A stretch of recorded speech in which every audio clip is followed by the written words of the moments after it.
Fantastic, thank you for being here. So I'm going to go over this one more time. We're going to spend 20 minutes in conversation, and then we're going to open it up to questions from you.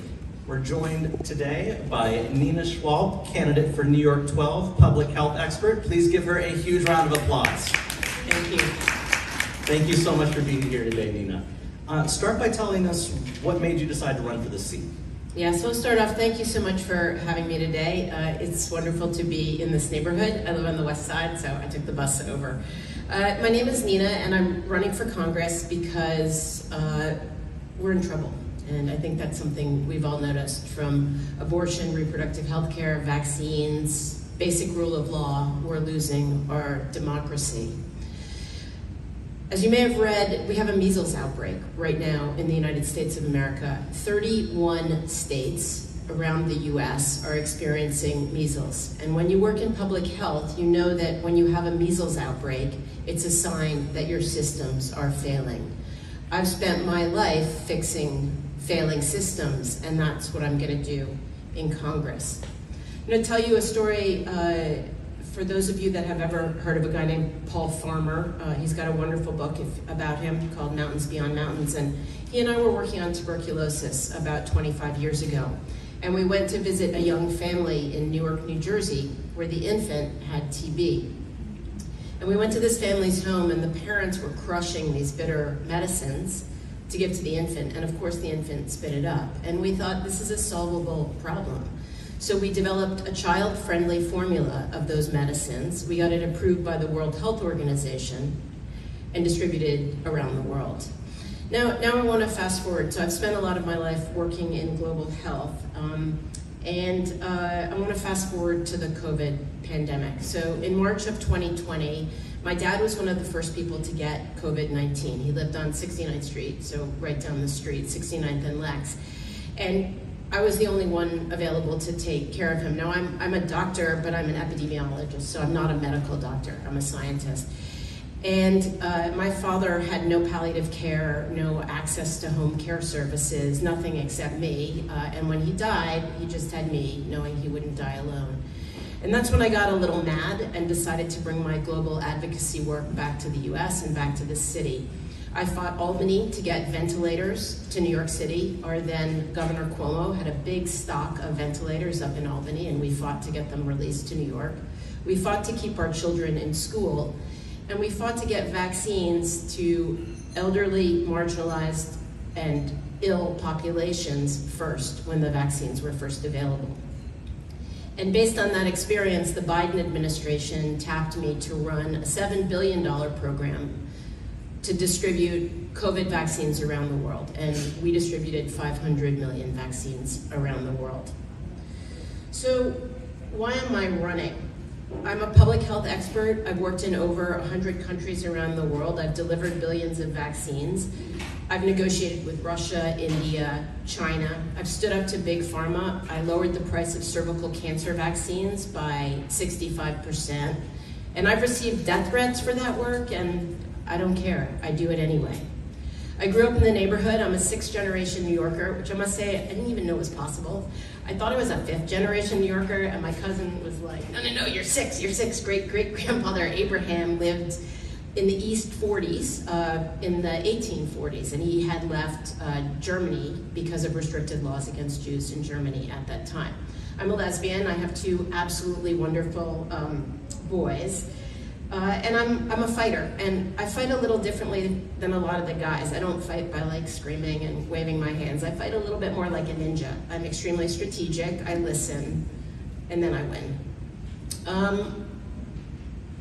About a year ago, just about a year and a month ago, the Trump administration destroyed my field, and my field was public health.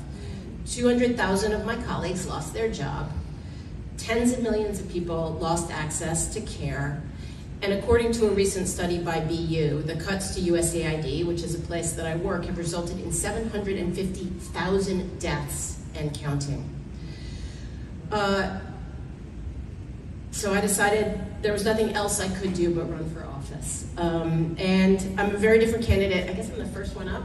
You are the first one. So I'm the first one up. You'll see I'm a very different candidate than the others. And I'm doing that because I think if we think Washington needs to change, we need to change the type of people we send to Washington. So I'm thrilled to be here with you today, and I look forward to the dialogue. I appreciate that intro, and that leads into my first question, which is, what can Congress do about public health when you have an executive branch that seems determined to hack away at the basic infrastructure of public health? Is there anything Congress can do right now? Absolutely. So my first plan, aside from impeaching RFK, and I'm going to wear a T-shirt that says "Impeach RFK" on the first day, and I'm not going to take it off till he's gone. But there are three things that Congress can do immediately, and one is to lower the cost of drugs. There is a provision where they can negotiate drugs, and they're not doing it. They're doing it on a very limited, only 15 drugs right now. They can expand that to every drug that they buy, so that's the first thing that they can do. And for me, that's really important. Our tax dollars pay for those drugs. Almost every drug approved by the Food and Drug Administration, the initial funding for the research and development for those drugs was our taxpayer dollars. So we're paying for it to be developed, and then we're paying premium prices, the highest in the world, to buy them. The second is the expansion of primary care. And people say, like, I was talking to my kids, like, what's primary care? My kids are super smart, and I don't mean to like diss them by joking around about them, but what's primary care? I'm like, it's your doctor. It's the person that you call when you have a sniffle or a cold. So we can expand our primary care service. We have wonderful primary care in the city, which serves the underserved, but there isn't enough of it. Ryan Health, you've probably passed some of them around, but there isn't enough of it. So we can expand primary care. And the third thing that we can do is protect and expand Medicaid, Medicare, and the Affordable Care Act. And I joke for my population that the Affordable Care Act is the Unaffordable Care Act now, with the high premiums that we have to pay. For those of my friends and family on Medicare, I just don't understand why the program has to be so complicated. It doesn't have to be so complicated. It can cover the basics, eyeglasses, dental. So there's a lot that we can do, and that's within congressional remit to make that happen. How do you feel about Medicare for All as a concept? I wish it was named something else. We were talking about that today. If any of, I'm not sure, I would prefer to call it universal health coverage. That's what it was called before. Yeah, I like that better because I think that we can improve a lot on how Medicare is delivered and the services that it provides. So I'd like to see like an improved Medicare for all. And also what I'd like to see happen immediately, and what we'll propose as part of my health plan, which I'm going to call the National Health Security Act, is also to drop coverage down by 5 years, so more people are covered, and we increase the risk pool, which is also going to be helpful. But no, I'm all for universal health coverage in the United States, starting with primary care, and I think it'll make it better. I imagine that you've seen recent polling that shows only 2 items that poll lower than the Democratic Party are was Iran and something else, but the Democratic Party's reputation right now is abysmal. Why do you think that is? And if you were elected, do you believe the Democratic Party needs new leadership in Congress? I think people are tired of the same old in the party system, and one of the reasons why I'm so excited to run, and I think you'll hear that from Jack as well, is that we're not part of the machine. We don't have favors to give people. We're doing what we hear from our residents and what we think is the right thing. I'm not tied to any particular interest groups. I don't have people that have supported me in politics since I was 12, and now I owe them lots of favors. So sounds like you're talking about an opponent. I'm talking about the system, really. I'm talking about the system, and a system that keeps the same people in. A system that keeps the same people in. So that's something I think we can do to change it. And so I love it that you're going to hear in the next couple of weeks a bunch of candidates who are not party politicians, but are doing this because they want to change America.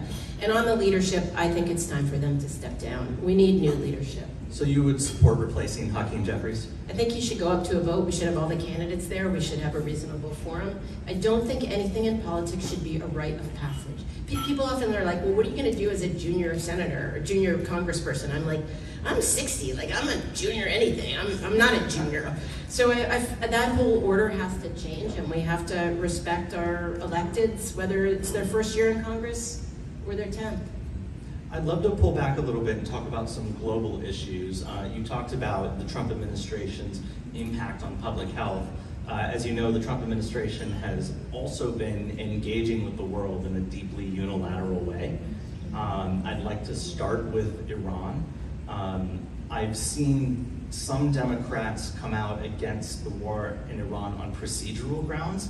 I haven't seen as much substantive conversation around it, so I'd love to know, what is your position on the Iran war, and if it did come to a vote before Congress, would you authorize or not authorize that war? 100% no. I can't believe that we've been led into a war with no plan whatsoever, which is going to have devastating effects on every single aspect of our life. And it's, I mean, my kids, now I'll talk a little bit, my kids said the other day, well, Mom, are we going to get drafted? I mean, every single person is affected. The price of oil and the lives. I mean, one thing that is not getting enough attention in my book is Lebanon. 500,000 people have been displaced in Lebanon. There's nowhere for those people to go. 138 girls killed by U.S. artillery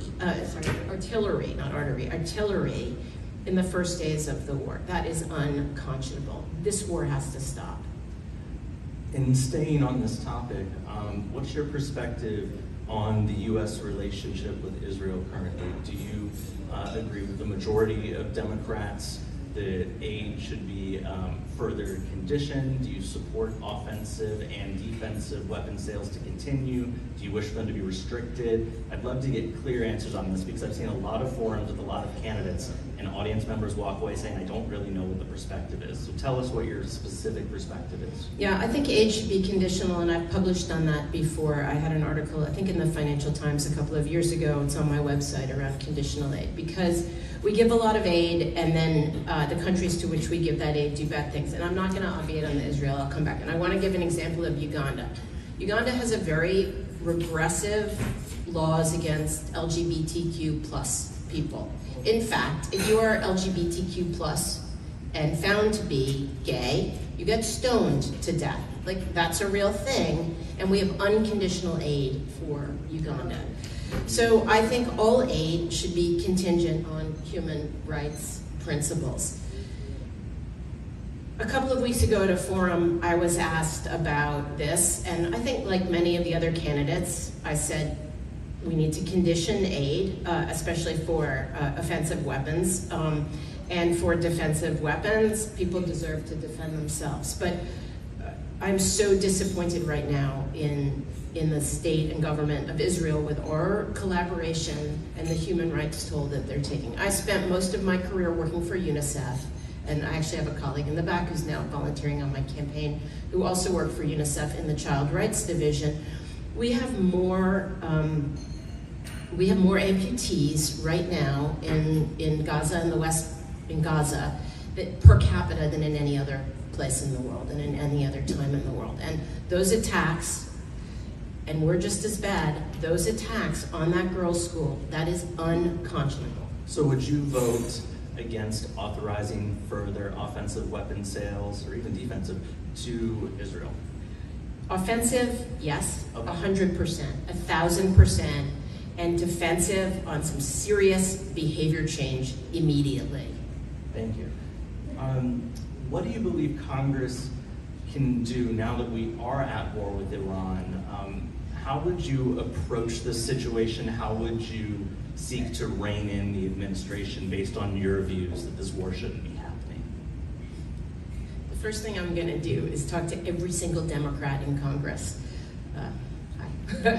And just say, really, like, what are you doing? Sometimes I think everybody goes into this diplomatic talk of blah, blah, blah. Like, I need to go up to every single one of my colleagues and say, what are you doing? What do you think you're doing? And then go to the Republicans and do the same. And I had a couple of weeks ago, I was on the Hill lobbying, which is what we call when we try to go to Congress and talk to people about changing their minds. And we were talking about three particular things. We were talking about foreign aid and the cuts to HIV funding, which have left so many people without their life-saving medications. We were talking about the SAMHSA cuts, which was the overnight cut to mental health services that was then reversed. And we were talking about housing policy. And I met with the staff of our colleagues, or future colleagues, on Staten Island, on the other side of the aisle, in Westchester, and also on Long Island. And there's so much that we agree to or agree together as New Yorkers. So I think enough of the political crap. You gotta look people in the eye and say, do you really want to be killing kids? Like, is this really your game?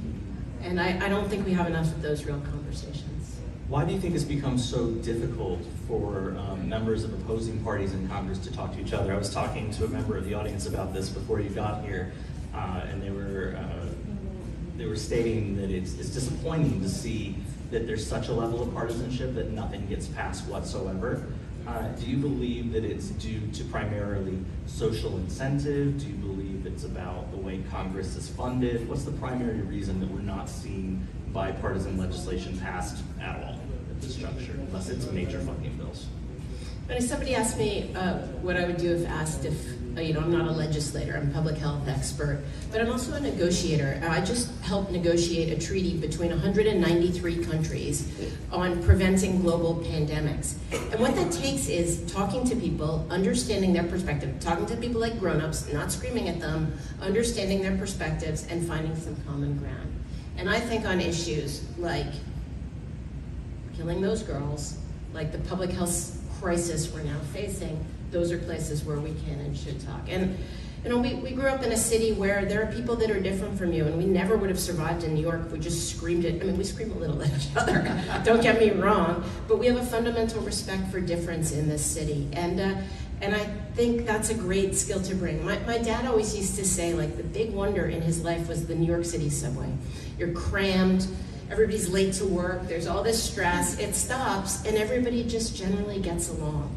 And I think that was a great skill to learn as a New Yorker, that we can live with difference, and that's what makes America. I love that perspective. To bring that perspective to Congress, you're going to need to overcome a lot of outside spending in this race. Talk to me about your path to victory, how you see your way to Election Day amid a free-for-all of super PACs.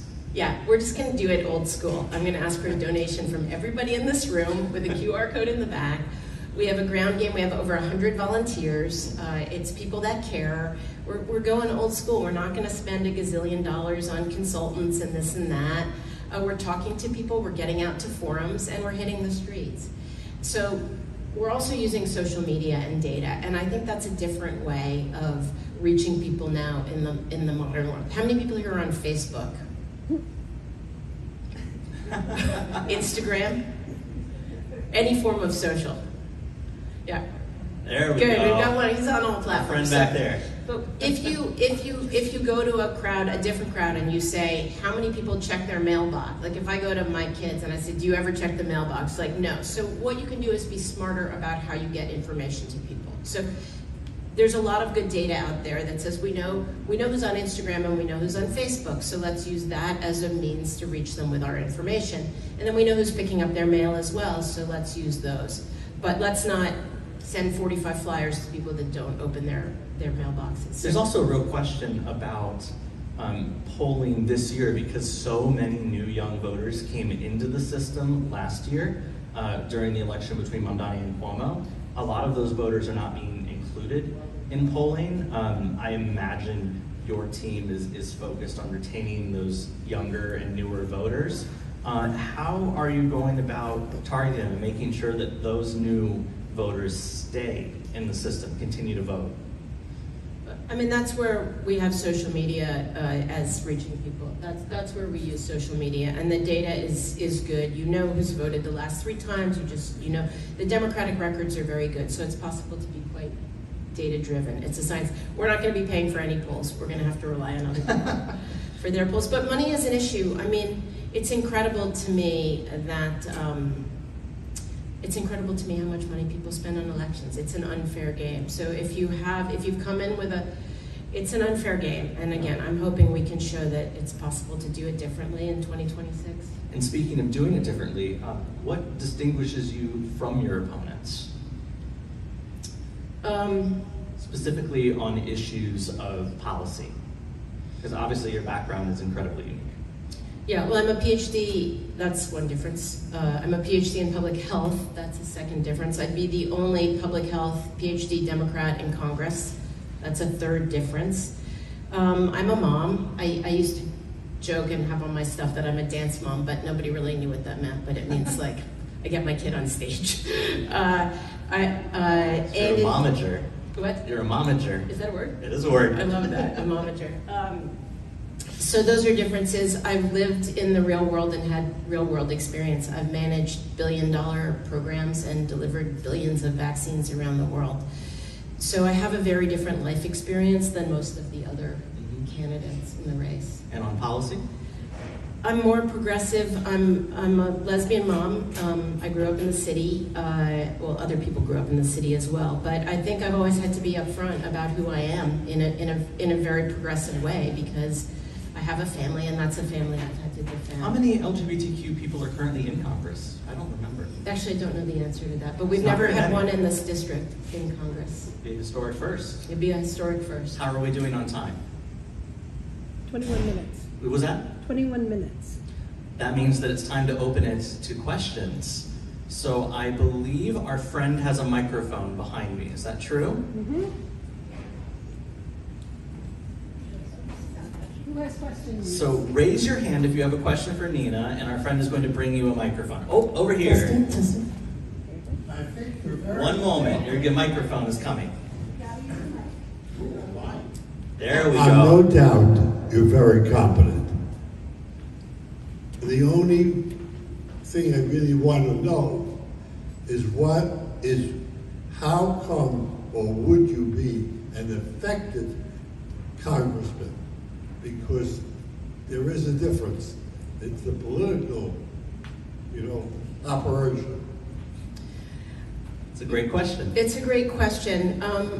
I've had a number of Congress people reach out to me and say they're excited about having a grown-up in the room and somebody they can speak to and have real dialogue with. I've also negotiated with Russia and China, and I feel like for me, like Congress, I can do it. I did a major negotiation to get them to agree on some agricultural policy. That was pretty tough. So I'm a good listener and I know how to negotiate. And I also, because I've spent the last 30 years lobbying Congress, I know what they do and I know how they work. So I've been to visit most of our Congress people on the Hill. When I ran the program for the Biden administration, it was actually governed by the National Security Council. So I got to work with all the different agencies. We met frequently with Congress, and we had 14 calls a day with the White House. So sort of understanding the inner workings of that circle, I felt like I got it. And if you can be a dance mom. No. Over here. I have, Oh, we have one, then we'll get to you next. on a very local level, there are two issues I think are of particular interest to seniors.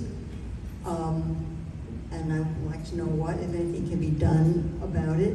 One is the dangers of the e-bike riders who go back and forth in front of our building every day at our own peril. And the other issue is the traffic lights that are not calibrated to older people crossing the street. Thank you. I'd like to hit the first one first. So on the way to the Democratic Forum on the Upper West Side, I was hit by an e-bike. Ooh. And I got knocked to the ground, Wow. and my glasses got knocked out of my face. And the next day, I looked up all the e-bike regulations. It's something, whenever I have visitors to New York, I always say there are two things you need to watch out for, the e-bikes, and when you go to a restaurant, you have to look at the rating, whether it's A, B, or C from the health department. But yes, there is something we can do about that so easily. E-bikes are regulated as consumer goods, not as motor vehicles. So anything that's not pedal assist and goes faster than 20 miles per hour should require a license and be regulated as a motor vehicle. And that will really slow down that. I don't think the problem is with the guys who are delivering. They're just trying to do a job and get their deliveries on time. The problem is with the bikes that is under congressional power to regulate. So that's the first. The traffic lights, I'm surprised at how little infrastructure development has been done. I mean, some of the traffic signaling on the C train, on the subways, those are from the 1930s. One of the greatest things you can do in public health is actually traffic lights. So I'm excited about taking that up. My parents both got old in the city, and I used to have an aunt who was 102, and she she didn't have time to cross the street. She had time to go around the block, but she couldn't cross the street. So that's something we can definitely regulate, and also with data-specific regulation, looking at what part of town you're in and where those things need to slow it down. Just say one more thing about that. I mean, that's been done on the West Side Highway. If you're driving on the West Side Highway, the lights are timed so that if you're going the speed limit, you don't stop. So why can't we also do it for people crossing the streets?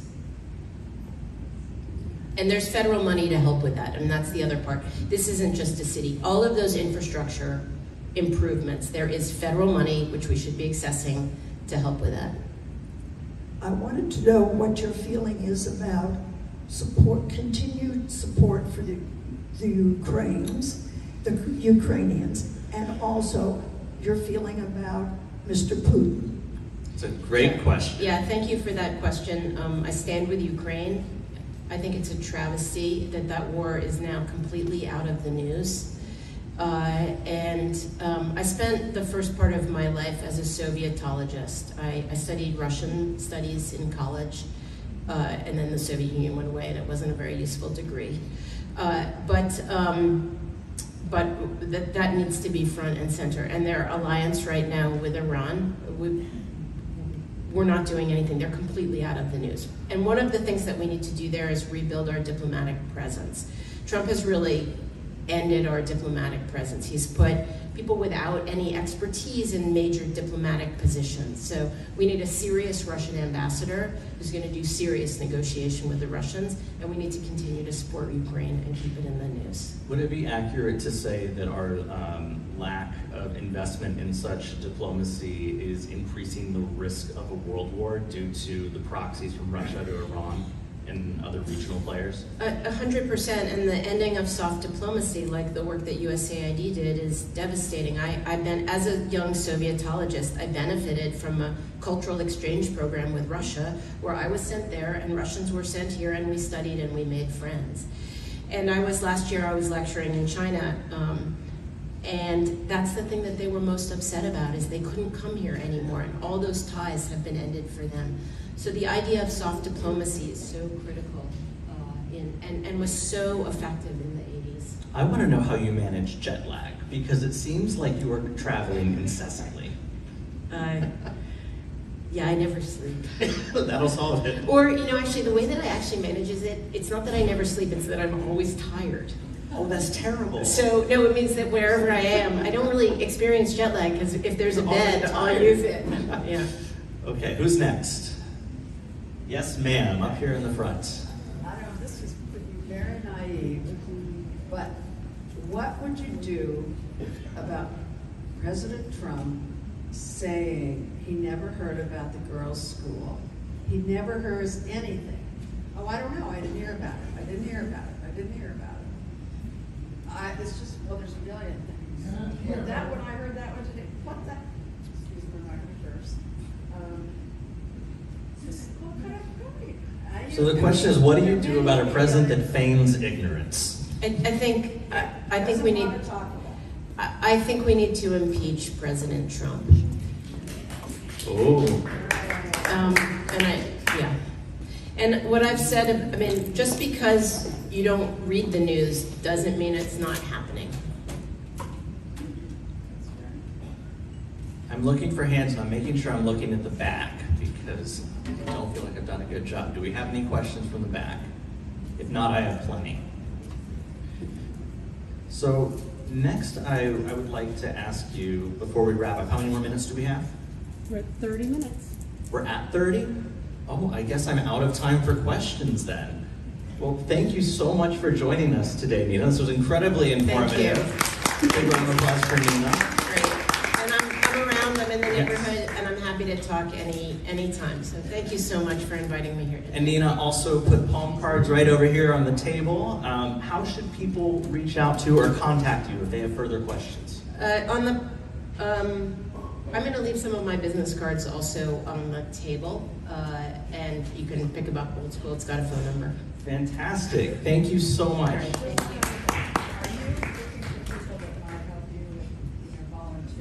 Of course. Yes, desperately need, not desperate. Jack, I'm not desperate. I'm not desperate. Jack, I'm not desperate. We would love volunteers. We're volunteer driven. We need people to petition, to write thank you notes. My mom told me always write a thank you note after every donation, so we're writing handwritten thank you notes. I put them on my fridge. People keep them. That's great.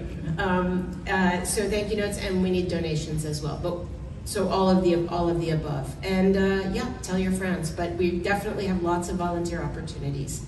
That would be wonderful. Just keep your heart. Yeah. Thank you. That's right. Thank you so much, Nina. Really nice. Have a wonderful day. Hello, good to see you. Thank you so much for being here. Thank you all so much. So happy to meet all of you and be here, and thanks for giving us your time. Yes, and I need to tell you, both Nina and Jack very kindly inverted their schedules because Alex Borez and Micah Lasher were supposed to have today's date, and both got stuck in Albany because of a budget vote. So a big round of applause for Nina and for Jack for being here. Thank you, thank you, thank you. So I want to start with the personal and then pull out to the issues. Let's begin by talking about why you decided to run for office right now and why you started with Congress. Well, thank you. First, I just want to give a shout out to Nina, who I think is a really great candidate and has done a really great job. And we've got to know each other a little bit at these things, and she's great. If I weren't running, I might be volunteer. Why I'm running for Congress right now? If I had to sum it up in 3 words for you, it's past, present, and future. I feel connected to a past, an American history. Our country's turning 250 years old this year. The revolution started here in New York. Manhattan was our first capital. The Bill of Rights was signed in Manhattan. The path to progress leads through these streets. And in the past, people believed in the government. People believed in the federal government's ability to solve problems, that Congress was competent, that it cared about them. And that's why our campaign slogan is believe in something again. Because in the past, we accomplished great things, sent a man to the moon, and passed the strongest civil rights protections anywhere on earth, defeated fascism, communism, because people believed. People believed in the federal government, that we're all in this together, that your vote counted, that the system wasn't rigged. In the past, people believed. In the present moment, we can't even believe what the president tells us with a straight face. His cabinet secretaries go up to Capitol Hill to testify. They're lying. We know they're lying. They're excited to lie. They know that they win when people believe in nothing. I will never stop believing in politics. I feel connected to that tradition in my family, but also as a young person who got involved and interested when Barack Obama started running for president. He spoke to me, he spoke to so many people my age, and encouraged us to believe in our own power. Today, people don't believe that we have an ability to change or turn the page on this president, that it's all inevitable. I reject that. I want a future where people believe in something again. Whatever their issue is that they care about, that we can treat immigrants better, that we can protect civil rights more fully, that we can make life in this city and in the country more affordable for working people. I'm running because I believe in politics is the best way to solve problems. And I think that the Democratic Party, I bleed blue. I'm a Democrat. I love the Democratic Party. When I close my eyes and think of a Democrat, it's somebody who's a champion of working people, who's fought for immigration reform, that has fought for healthcare reform for decades. And a party that challenges the status quo, that fights the man, that is cool, relevant, and hip, and part of a counterculture that pushes for progress. I don't want the Democratic Party to swing and miss again. And I think that means we need to elect a new type of candidate from a new generation with good ideas that bring people together regardless of age, regardless of party. I think there's a lot that we all do agree on, but we need to get our message out there. We need to do better. We need to have more energy, more confidence in ourselves. I'm a Democrat and I'm proud of it, and I want to represent my hometown. This is where I grew up. This district is a map of my life. I grew up a couple blocks from here, went to school on the Upper West Side. I live in Chelsea now. I think this place I think it would be easier if they just let us run the show in the whole country. I think it would be a lot easier. We wouldn't be in this mess. But short of that, I think we need a representative who can be heard loud and clear in Washington with the experience both. I'm a trained lawyer, I've got an MBA, I've worked in government, but I also know how to connect with young people. And I think that's a short answer for why I'm running. That's the short answer? Yeah, right, yeah. Let's talk a little bit as well about how you navigate your own history, because you're caught between two things. You have a country that overall very much roots for your family and has for a long time.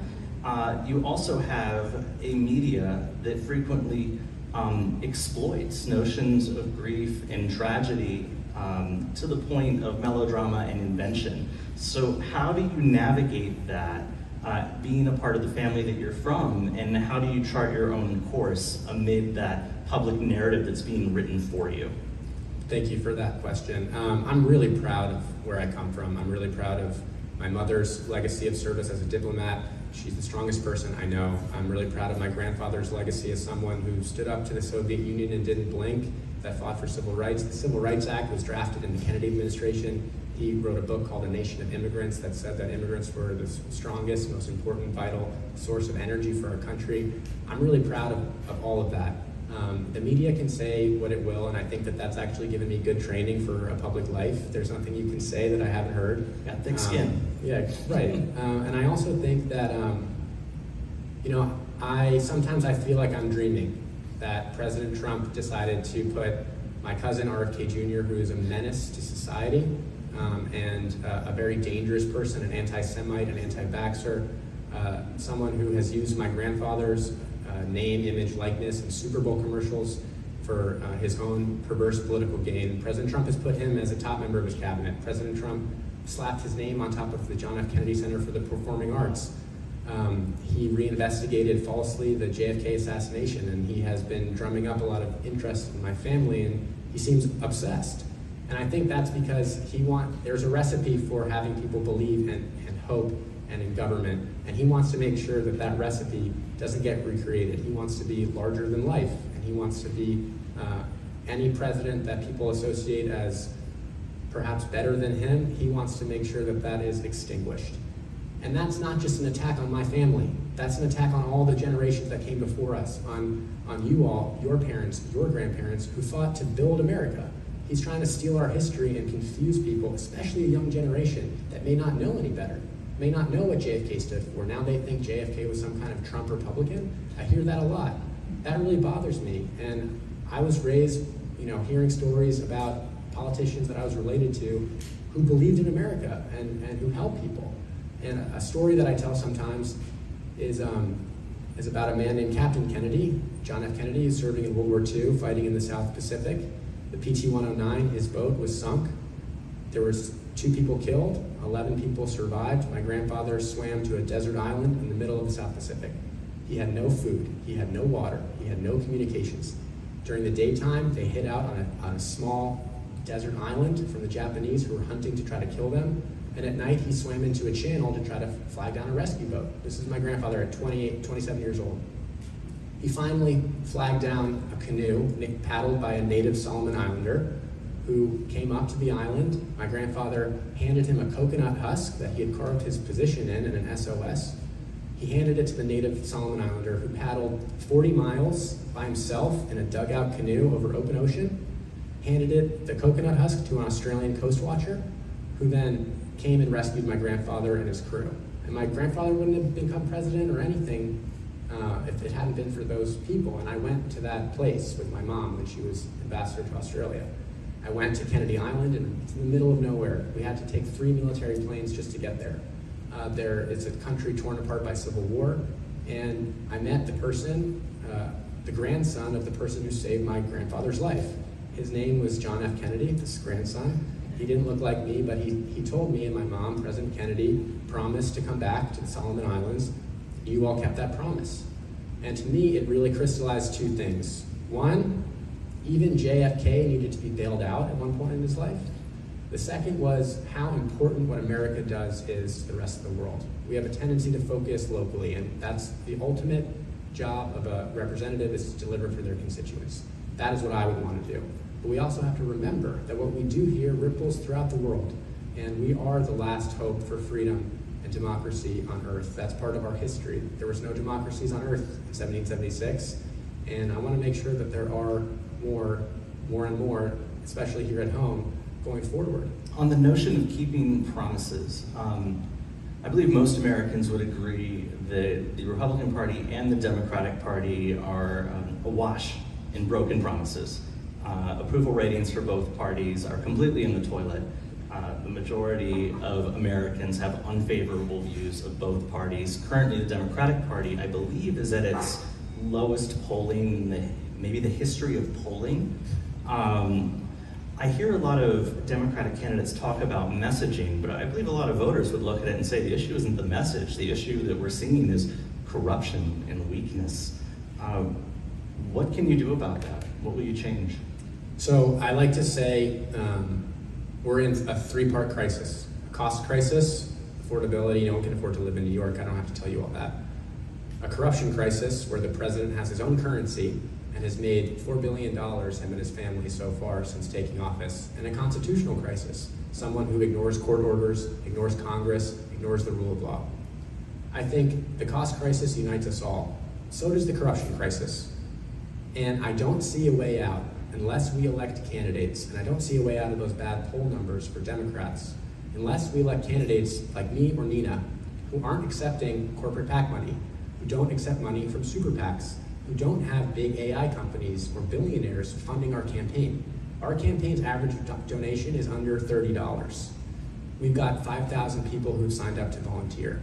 We're people powered, and that's the power, one, of social media, but also of somebody, a young person who's willing to step in, put their neck out there, and do the hard work of organizing a community. And that's what we do. While the other candidates have big dinners with AI companies or billionaires, we host weekly or weekend pizza parties where anybody is welcome. I think that that's the kind of democratic politics that I grew up hearing about. That's what we have to get back to. That's how those poll numbers will change. And I do want to push back a little bit on the criticism of the Democratic Party, because in my opinion, Joe Biden is the best kept secret in American politics. Joe Biden's first 2 years was a progressive person's dream. He got more legislation passed for infrastructure, for green energy, for campaign finance reform, healthcare. He delivered on a lot of promises. And the unfortunate part is that we didn't have a person out there who could touch a new generation or people in the new media environment that we live in. And it's important that we have candidates who resonate with people, young and old, who can speak to people, meet them where they are. And I know how to do that because I've been doing it now, traveling the country for 2 years. I didn't expect to be, I'm a content creator, I don't know if you all know that.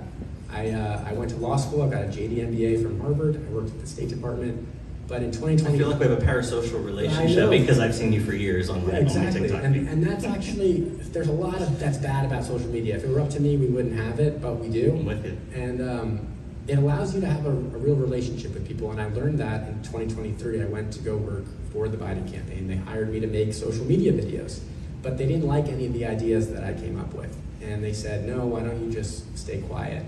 I didn't want to do that. I saw RFK Jr. on the rise, Trump on the rise, and a whole generation of people, especially young men, being fed misinformation online. I wanted to do something about it, so I started making videos on my own. I quit the Biden campaign because they didn't want to use my videos, and a month after I started making them, they asked me to come back and travel across the country because they saw the power that it has. And I think that policy is what's most important. Why else would you run for Congress if you don't care about enacting policy? But you can't enact policy without public support. And that's something I think I'm uniquely able to generate. Something I've noticed about the way that you interact publicly is that you bring a combination of deep friendliness and very sharp elbows. So let's talk a little bit about those sharp elbows. I watched a video the other day where you were calling out your opponents for what you perceive as their silence on the morality of the war in Iran, that they're pivoting to process. Tell us about your position on the war in Iran and how you would vote on authorization if it did come before Congress as it should have. Let me say this. I think on questions of war and peace, your representative owes his constituents, his or her constituents, honesty, moral clarity, and courage. These are the most consequential votes you'll ever take. I have no sympathy for the Iranian government. The Iranian government has been saying for 50 years, death to America, death to the West, death to Israel. I take that very seriously. I have no sympathy for the Iranian government. That being said, I'm old enough to remember the Iraq War, and I'm a student of history. I have a degree in history. I don't think it's going to do any of us any good to go in, bomb Iran, replace a 90-year-old with cancer with his much more extreme son, which is exactly what we've just done in the Ayatollah. We're going to have a regime that's more dug in against the US, that's not actually so much weaker. History shows that just going and carpet bombing places doesn't actually result in a regime change that helps the US. we've made ourselves way more enemies without making ourselves any safer. So I think it's important to say, one, that I don't support, I have no sympathy for Iran. My opposition to this war is not because I don't think that Iran is a worthy adversary. It's more that this is not going to achieve the stated goals. Moreover, there's absolutely no way that the president should be allowed to conduct a war simply on a whim of his own. We need a Congress that's going to not abdicate itself to the president. And it's a co-equal branch. We have 3 co-equal branches, but Article 1 in the Constitution is Congress for a reason. It is the most important. It does have the most power. War and peace, taxes, spending, those are up to Congress, and our Congress is completely missing in action. I agree with you that all of our politicians should be more open about their positions on war and peace. And you've been very clear on Iran. I've watched a number of debates with all of you. I have not seen the same level of clarity on Israel and Gaza. I also reviewed both yours, Alex, and Micah's responses to the WFP, in which every answer that you offered up until it got to Israel and Gaza was yes, and then when it got there, you answered no or unsure to absolutely everything. Can you provide us a clear perspective on whether or not you would continue to offer offensive weapons to Israel, whether you would offer defensive weapons to Israel, and how you would vote on the Block the Bombs Act? Yes, absolutely. So as I stated in that, yes, sir, absolutely, sir. I'm sorry, I should have told you to tilt it up. So you're taller than me. That's we're what often, happened. as candidates, we do forums like this one, but some of them questionnaires are provided. There's a lot of yes or no questions. Some of them are simple and straightforward. Others are more complicated. When it comes to Israel, Palestine, Middle East, it's a 2,000-year-old conflict.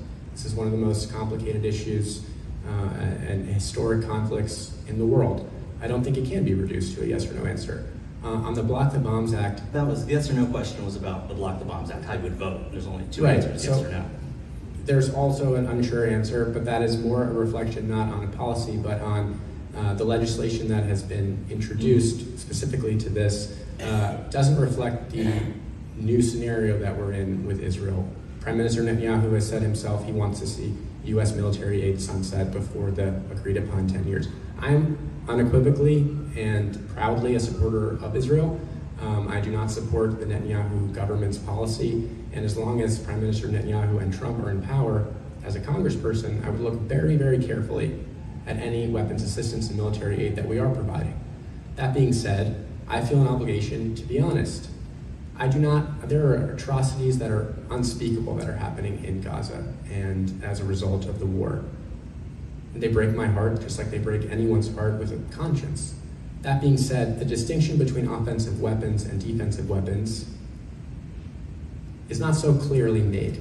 That's why I asked about both, I agree.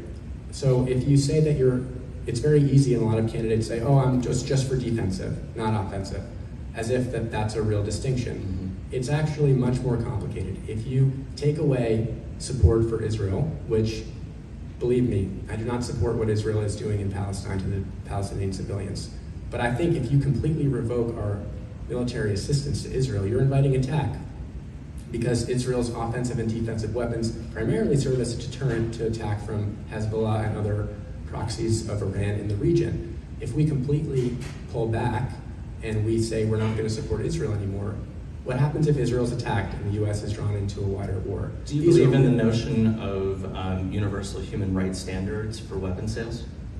I believe in international law, if that's what you're asking, in the Leahy amendments, which require a lot of those standards are enforced. I think that humanitarian law, human rights law, is something the U.S. should be a standard bearer for throughout the world. I think it's sad to see the cause of Israel, which I think is an important one, be tied up in a war that is so gruesome. And I will say that I don't want one, it's hard with this question. You can say one thing and offend one group or the other thing and offend the other group. You'll never make anybody happy. I feel an obligation to be honest because it's complicated. I want to make sure that the U.S., I think we're avoiding the larger question, which is the U.S.'s role in the world has been utterly diminished by our attack on human rights, by the fact that we're no longer providing humanitarian aid with USAID, something President Kennedy started, and the only accomplishment of DOGE was to get rid of USAID. So I think that we need to be much more strategic in how we represent ourselves to the world. But that doesn't mean completely backing away from a situation, because of the internet will reward you if you say one thing or the other, and then think it's okay and not have to think through the second and third order consequences of that. Because if you stop all aid to Israel, regardless of how you feel, you're going to draw the U.S. further into a conflict, in my opinion, and you're going to have less leverage to influence the Israeli government to respect human rights. And that's just my honest opinion. That may not sit well with some, it may sit well with others, but that's just how I feel. On Donald Trump and his approach to global leadership, how do you believe Congress should hold the Trump administration accountable? Are you looking at censure, impeachment? What remedies interest you? Everything's got to be on the table. This guy's a criminal. Ultimately, what I'll say is this.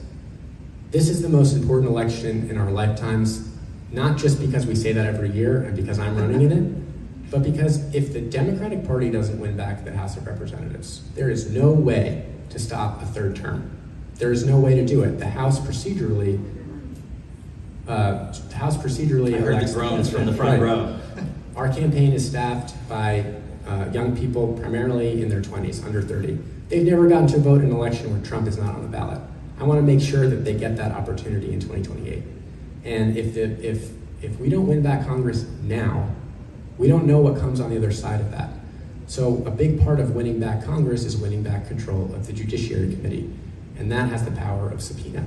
We need to investigate the Trump administration for their insane corruption that we see every day, for what they have done to violate the law with ICE. Down the line, I think that impeachment is absolutely something that must be on the table. That being said, when we go for him, we got to get him, because we've seen what happens when you don't. He says not guilty, and that emboldens the other side, and we have an obligation that if we are going to use the powers of the government to impeach the president, we got to remove him from office. That is something I would want to make sure that we do, because I don't know if we can actually survive 3 more years of this. Your answer implied a concern I think probably everyone in this room has, which is whether or not democracy will be able to constrain him from remaining in office past the point of his final legal term. Are you concerned about election rights this year? Are you concerned about interference with your own election and the midterms in general? 100%. I think you'd have to be foolish not to think that he's going to try to rig the elections. He's already trying. He's already tried to do this. He's already did this. January 6th he tried to rig that election. I haven't forgot about that. I know you all haven't either. Absolutely. Why would we ever think that he was going to play fair? I think, and this brings me to why I'm running right now. You know, this wasn't my plan. I wasn't sitting in the wings waiting for a seat, looking and plotting. The seat in the district that I grew up in opened up at a time when I think I can communicate better than anyone else running. Because I think the best way to fight Trump is to bring new people into the process, and that's what our campaign does. And I really think that if we don't change and get our act together soon, it's our own fault. It's our own fault if we don't offer something better than what the president offers. Because, like it or not, he makes content and TV show all day long, gets to governing later. Our side is busy trying to get the answer correct, which, worthy goal, but we have lost people by the millions to our cause because we don't know how to get them excited. And if we can't get people excited about being a Democrat at a time when it's never been more important, then it's our own fault. And that's why I'm trying to do this. And now let's talk a little bit about your path to victory. I'm familiar with 4 polls currently, I believe. There are 3 that have you in internals that have you and George Conway at the top, and there's a 3rd from another PAC that has essentially a 3-way split. That being said, the numbers are still pretty wide. The majority are undecided. What is your path to winning this election? What do you see as your route to election day, especially amid the extreme amounts of spending that we're going to see from a lot of independent expenditures? Well, as I said before, I think corruption is an issue that unites us all. We all know when we're being ripped off and lied to. there's a lot of corruption in New York 12. I'm proud of where I'm from. I'm proud to be a Democrat, but I've learned a lot that in this race, there are special moneyed interests who are trying to buy this election. Whether it's an AI company, whether it's a single billionaire who's now going to dump $10 million in TV ads into the election. That's not democracy. Let's be specific. Are you describing Michael Bloomberg? Yes. There you go. What's his name? Michael Bloomberg is going to be putting millions of dollars towards Michael Asher, according to the New York Times. I respect Mayor Bloomberg. He did a lot for the city. I supported him when he was a mayor. I don't think that people should be pouring $10 million in to make negative TV ads about other people. I don't think that people like that. And I don't think that that's productive for anybody. Think about where that money could go. Our campaign, as I said before, our average donation is under $30. We are a people-powered campaign. That's how we're going to win. And it may sound hard to believe coming from my mouth, given the family that I was born into. But I am an outsider in this race that is shaking things up. I am not. This might be the only race in the country where you could describe yourself as an outsider. It is true. And what I mean by that is, I don't owe people favors in the city. That and I don't. I've lived here my life. I've contributed as a community member, through doing community service. My friends, my family.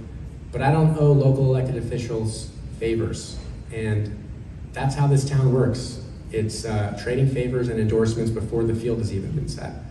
I'm doing this based on my wit, people who support me out on the street, and a social media that, I have millions of followers. I could have sold out and made a bunch of money on that. I never took a dime because I do it all for politics. I don't want to let the Democratic Party and our country die. I just don't. I can't sit by and let that happen. And, win or lose, my contribution to this race, I think we'll win, but my contribution to the race is to try to chart a new blueprint for Democrats going forward, that you don't need to take all this money, and people don't respect it, and people can see right through it. And that television advertisements that tell some story that's completely fake is not nearly as effective as trying to go out and shake 50,000 hands, which is what I'm trying to do. And I'm happy to we haven't shaken hands yet, but I'm happy to at least meet you all. That is perfect timing, because I was just about to transition us to questions, so you couldn't have done better there. All right, first up front, she was ready. One sec, Susan. I got a lot to say. Susan's ready. Turn it on. I will. I'm very loud voice, I'm just fine. This is just kind of humorous, and anyway, I'll say it anyway.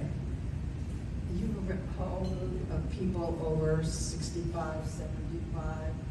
So I think it's great. It is a young people's charge, but there's plenty here that, what? You just closed your mouth. I know you're expressing. You mean you can't hear? Yes. Okay. There we go. I think that, it's also, you've got a lot of energy, even though we're old. I'm not going to harp on that. But I'm just saying, I think maybe in speaking, there should be some sort of honor for having older people work in their campaign too. Oh, absolutely.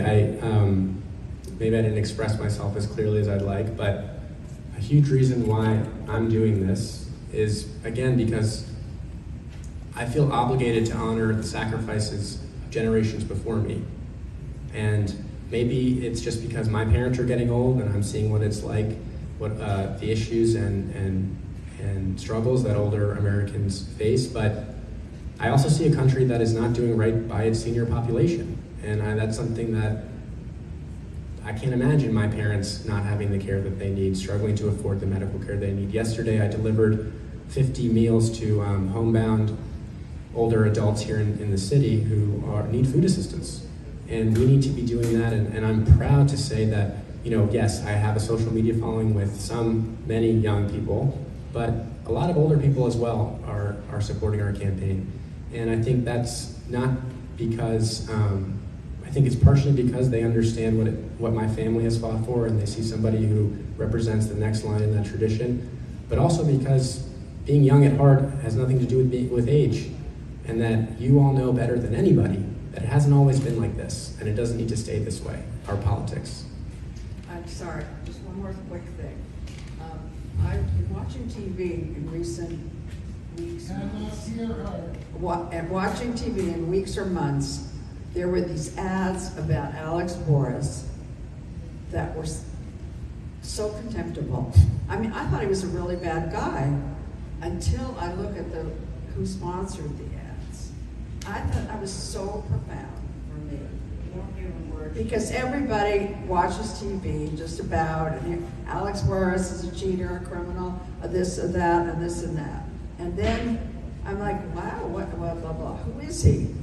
And then it said sponsored by tech companies, or I don't know who anyway, so I just want to say that. Yeah, I think that's a really important thing to remind people of. I don't think that those ads are productive, but what I'll say is I respect Mr. Boris's service as an assemblyman. He's also gotten himself in the middle of a fight between competing AI companies, and he's taken millions of dollars from other AI companies himself.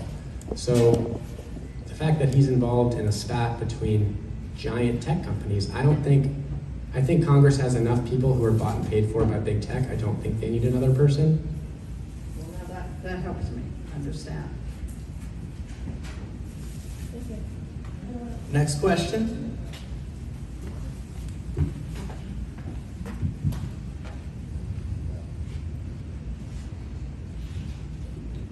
Jack, would you consider Mr. Netanyahu a partner in the kind of changes that you want to bring about in the governance in the Middle East? I have a lot of issues with the Netanyahu government.